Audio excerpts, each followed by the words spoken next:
This is Hidden Killers Week in Review. A look back at the most prolific stories of the week.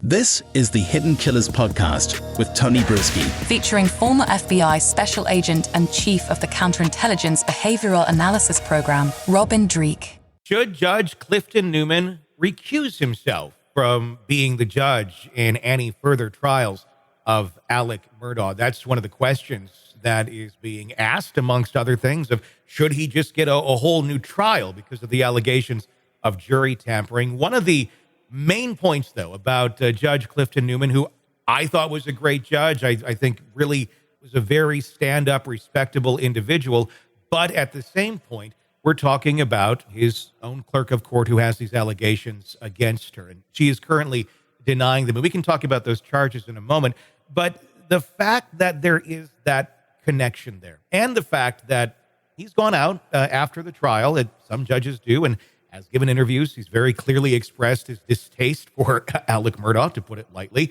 If you're wanting to be an impartial judge, which you do in a case like this, and there's more Alec Murdaugh trials to take place, Gloria Statterfield's was scheduled to be coming up. They're asking for a stay on that. Should Judge Clifton Newman be a part of this anymore? Has he already done his duty? Has he now already kind of crossed that line, expressed what he truly feels about Alec Murdaugh? And should he be on the bench for any other charges that may come about or retrials? It's kind of like many things that we talk about, and that is we need some objectivity in here to kind of see people that are closer to have more data points on the truth in this. For me, when I saw this and when I see all these things that we start seeing going into chaos, what it says to me is that, boy, our egos are really negative, powerful effects on anyone. Judges that are supposed to be impartial, clerks that are supposed to serve the public trust, or attorneys. They do such a fantastic job in general when there's not a camera. But every time we have our who we are placed on display, and if we have positive affirmation of our behaviors, there's always the danger, and more times than not, us falling in love with our own voice. Mm-hmm. And, you know, it's important that these people that become public figures maintain some of their own objectivity, which is challenging, if not impossible to do. But we need loving critics on our side to give us that slap on the back that says, hey, knock that off. You're doing it to yourself again. Without that, things start falling apart and falling sideways, where the public trust is eroded because you start questioning because it's in public view. Now, granted, I love that judge too. I thought he did a stand-up job. But anytime it starts getting questioned what his motivations are, what's it do? It erodes that trust. That we have to have trust in the system. We have to have trust in the process and the people, you know, that are appointed and elected in these positions. And so it wastes public money, it wastes time and energy of the court and the entire system when we start questioning these things. So as much as I'd love cameras and media being in courtrooms, if it's going to be a big trial like this, look at the negative effect it can have also. I love it, but at the same time, I think we need some good checks and balances put in place, if they're not already. Granted, they probably are, for people that get this kind of scrutiny and this kind of publicity to maintain a good balance so that these kind of things don't happen. Because we really don't know exactly what was said, if anything was said. But at the same point, I mean, the attorneys for Alec Murdaugh, love them or hate them, at least my opinion, I think most would be, you're not going to file this and make these accusations unless there's something to it. Because if there's nothing to it, like literally just pulled out of thin air, there could be serious repercussions for those attorneys. They could get disbarred. They could be disqualified. There's so many things that could actually happen to them if they're just going to make something up, which tells me I don't think they are making something up. But what exactly did happen, I think, is the biggest question. And one of the things that was pointed out with the response from the prosecution, their statement said, look, everyone we've talked to, everyone Fled has talked to, said that this did not happen. Right. But in reality, they didn't talk to everyone yet. There's still a few jurors out there who have refused to talk. There's an alternate who has also refused to talk. So, yeah, you have a majority saying, I don't recall this by any means, but that's still not to say maybe one or two did have something said to them. Or could it also be misinterpretation of information from Becky Hill? Could something have been misconstrued where the others understood it as this is just normal jury instruction, and maybe somebody took it as this is how we want you to vote and decide on the case? Yeah, memories are tricky things, and it's so easy for us to place false memories on events and what happens that everyone has to be careful, especially when you're dealing with a lot of media attention, because if the media suggests one thing, that one suggestion that someone heard on an offhanded comment could become your new memory. It's actually pretty common that happens, and unfortunately. Here's the real challenge in this.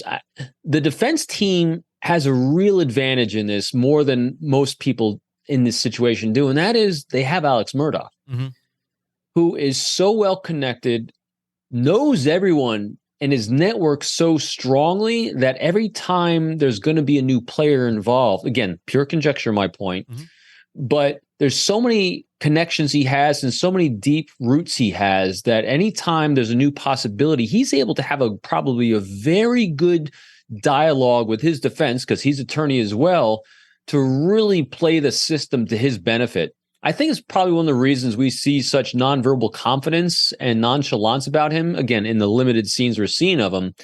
This is someone that feels very comfortable with what's going on, seemingly. And I think that's part of why. I think it emboldens the defense team a little bit more than other teams might be, because their client is an attorney. Their client is not just an attorney. He's extremely well-networked attorney. So that gives them a lot of horsepower on the interpersonal and personality dynamics of everyone and everything involved. And when we look at the dynamics of South Carolina's Low Country, we've heard, there's evidence of the bizarre, maybe not bizarre, pretty normal life for them for many years, with the Murdaughs being in those places of power. And just because Alec has now, been convicted of murder and all these other horrible charges that are out there, we saw through the other tentacles that he had put out with individuals, also the banker, their names are escaping me right now, but some of his colleagues also being charged and arrested and going to prison for colluding with Alec Murdaugh. Those are the ones who have been caught. One must also kind of wonder a little bit about the system as a whole there.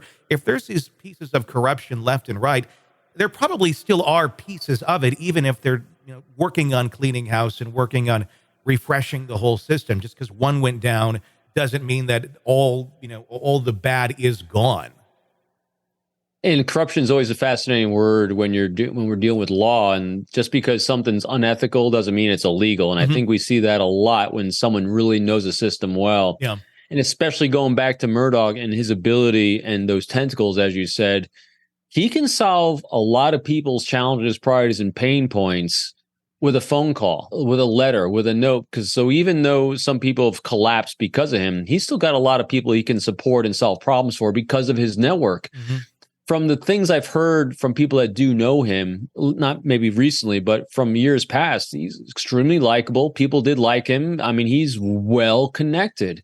And when you have someone that well connected and is so intrinsic generationally, that's a hard thing for a prosecution to overcome.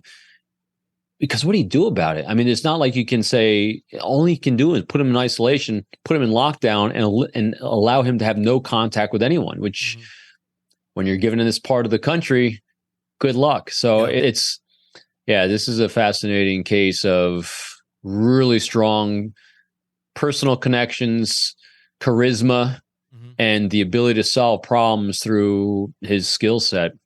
Yeah, it'll be interesting to see what happens here, and if, in fact, Judge Clifton Newman does step aside or if he stays in there. It seems like another area where we can avoid future conflict by taking action now and letting egos go. Yeah. At the same time, I would like to see him stay because he seemed to be very objective. And so here's the question asked. Would you be more confident or less confident by someone else being newly appointed? And if something went a little sideways with the new person that came in, even the slightest tinge of any impropriety, would we then have a hypothesis that maybe this person was already pre-selected, pre-connected to favor Murdaugh Yeah. rather than someone who actually has a track record of being pretty objective on the case. So Yeah, got to be careful what you wish for. that's true. I mean, in many other courtrooms in many other counties that have no issues with it, but what we've seen thus far in the track record of South Carolina's Low Country, anything is possible. Sick of the ads? We are too. Start listening with no commercials now and get access to all of our episodes in advance of everyone else. Become a True Crime Today Premium Plus subscriber on Apple Podcasts. Search True Crime Today Premium Plus on Apple Podcasts or go to our podcast page and sign up now. True Crime Today Premium Plus. Sign up now.